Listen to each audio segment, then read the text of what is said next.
Olá, pessoal, tudo bem? Aqui é a Ana, professora da Jornada de Desenvolvimento de Liderança. Meu time faz a diferença aí do pessoal da Nova Arauco.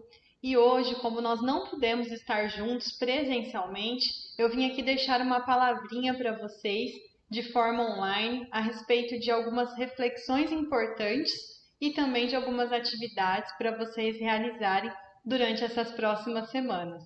Tudo bem?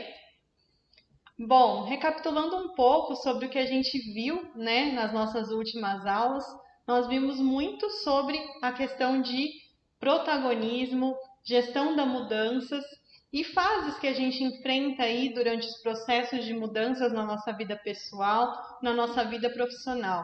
Então, recapitulando um pouquinho dos conteúdos da última aula, nós vimos que para que a mudança aconteça, é um processo, né, uma equação matemática de necessidades menos resistência, ou seja, para que a mudança aconteça, a necessidade ela precisa ser maior do que a resistência percebida.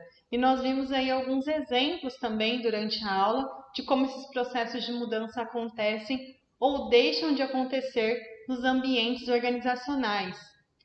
Nós vimos também que normalmente as pessoas, ao lidarem com processos de mudança, passam por 4 fases principais, sendo essas fases a negação, a resistência, que a gente brincou um pouquinho em aula, que é o famoso deboche, a exploração e o engajamento, que é o estágio ideal que a gente alcança em processos de mudança. E quando nós alcançamos esse estágio aí de engajamento, estamos aptos a desempenhar um papel, né, a desempenhar uma atitude de protagonistas. E aí a gente chega no termo principal, né, que a gente trabalhou bastante na última aula, que foi o protagonismo. Então nós discutimos aí também o que seria esse protagonismo, que a palavra-chave para o protagonismo é agir frente aos desafios, às adversidades aí da nossa vida, agir em busca de soluções. Então, a principal diferença entre o protagonista é que ele age. A diferença entre o protagonista e principalmente a vítima, porque a vítima ela sofre as consequências das atitudes de outros na vida dela. E aí, então, protagonismo é a gente agir frente às adversidades em busca de soluções, não buscar culpados para punição, né? E agir em busca dessas soluções, lembrando também que enquanto líderes, essa nossa ação em busca de soluções, ela acontece através de pessoas, né? O líder, ele alcança resultados fazendo aquilo que é certo, ou seja, sempre com base em valores, pautado aí na ética. A gente discutiu um pouquinho também em relação a essa questão da importância do protagonismo estar embasado em valores firmes, né, valores fortes. A gente não pode ser protagonista à custa de outras pessoas, né? A gente discutiu um pouquinho isso na aula passada. Porém, o protagonismo está muito relacionado a exercer, né, buscar soluções através do nosso time. O líder, a atitude protagonista dele se exerce, se demonstra através de pessoas. Então, nós, enquanto líderes, a gente busca coordenar essas atitudes, né, ter um conjunto de atitudes coordenadas através do nosso time e precisamos também entender que as nossas atitudes, elas refletem no nosso time, né? O exercício da liderança, ele é muitas vezes um espelho, né? As atitudes do líder, elas repercutem bastante na sua liderança através, né, desse conjunto aí de atitudes que o líder desempenha com o seu time, com a sua equipe. Então, protagonismo, além do que a gente viu um pouco na aula passada, que é essa questão de agir em busca de soluções, ele também, a gente viu um pouquinho isso na aula passada, é romper o ciclo do automático, que a gente brinca aí também chama de modo avião.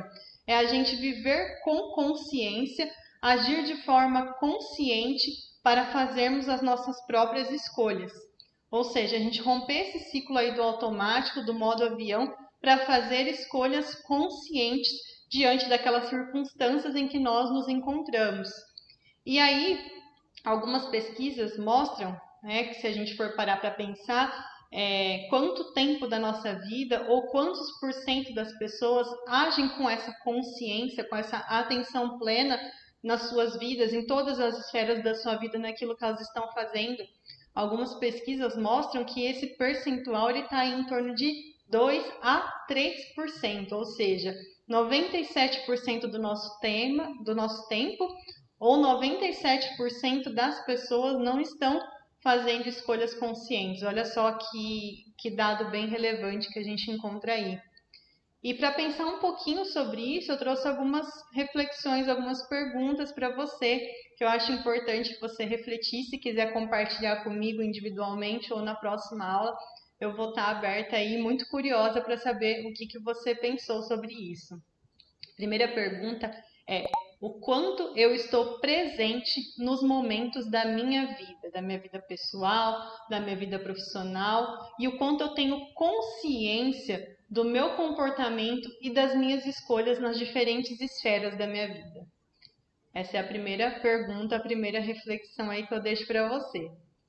A segunda pergunta é: o quanto eu tenho consciência das minhas emoções e como elas interferem no meu comportamento, nas atitudes que eu tomo e na maneira que eu ajo, também nas diferentes esferas aí da minha vida.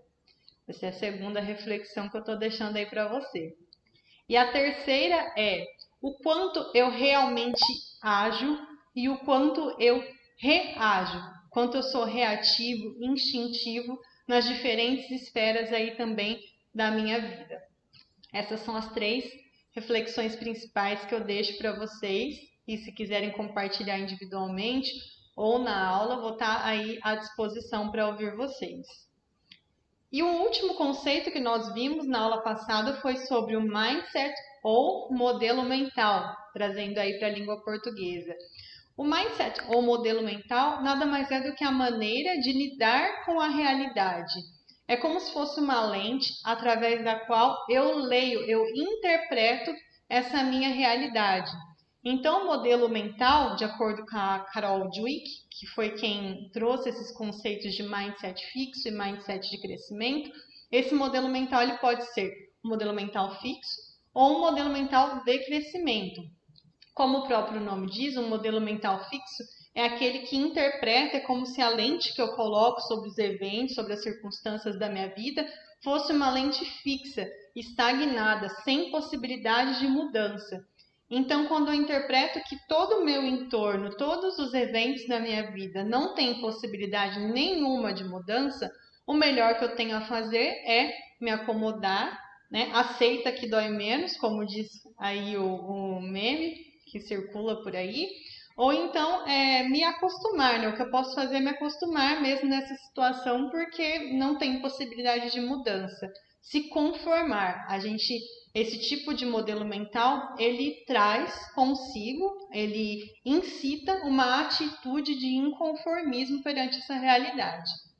Já o outro modelo mental, que é o modelo mental de crescimento, ele faz com que a gente interprete as circunstâncias no nosso entorno sobre a ótica do aprendizado, como se o nosso entorno, as circunstâncias da nossa vida, elas fossem sempre passíveis de constante mudança e transformação, por isso que não é um modelo mental fixo, e que com essas mudanças e transformações nós podemos aprender. Então, exercitar esse modelo de aprendizado, esse modelo mental de crescimento, é a gente se perguntar constantemente: o que eu posso tirar de positivo ou o que eu posso aprender com essa circunstância que está acontecendo na minha vida?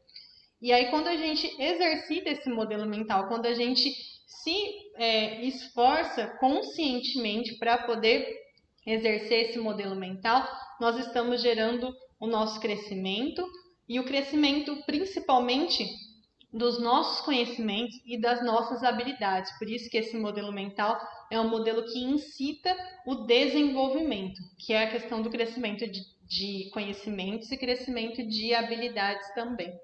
Então, dessa forma, quando a gente exerce o protagonismo, uma atitude de protagonista, né, uma atitude de protagonismo, a gente desenvolve o nosso modelo mental de crescimento e criamos condições para a expansão dos nossos conhecimentos e das nossas habilidades, através de uma atitude protagonista. Essa é a ligação entre os conceitos que nós vimos na última aula. E aí, pensando um pouco nessa revisão que eu fiz aí dos principais conteúdos que nós vimos na última aula, eu quero deixar um desafio para você.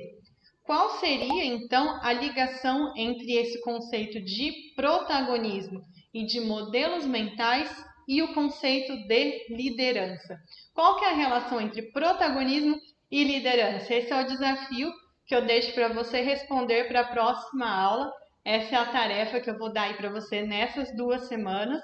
E para ajudar você a responder essa pergunta, eu recomendo um podcast do Líder HD que eu estou passando aí para vocês, né? Que eu vou deixar aqui também para vocês verificarem, para vocês poderem escutar. Eu recomendo esse podcast, escutem o podcast aí no tempo de vocês, não precisa escutar ele inteiro de uma vez, mas escutem esse podcast e responda essa pergunta. Qual que é a relação entre o conceito de protagonismo e de liderança, que é o tema da nossa próxima aula? Liderança, missão e propósito.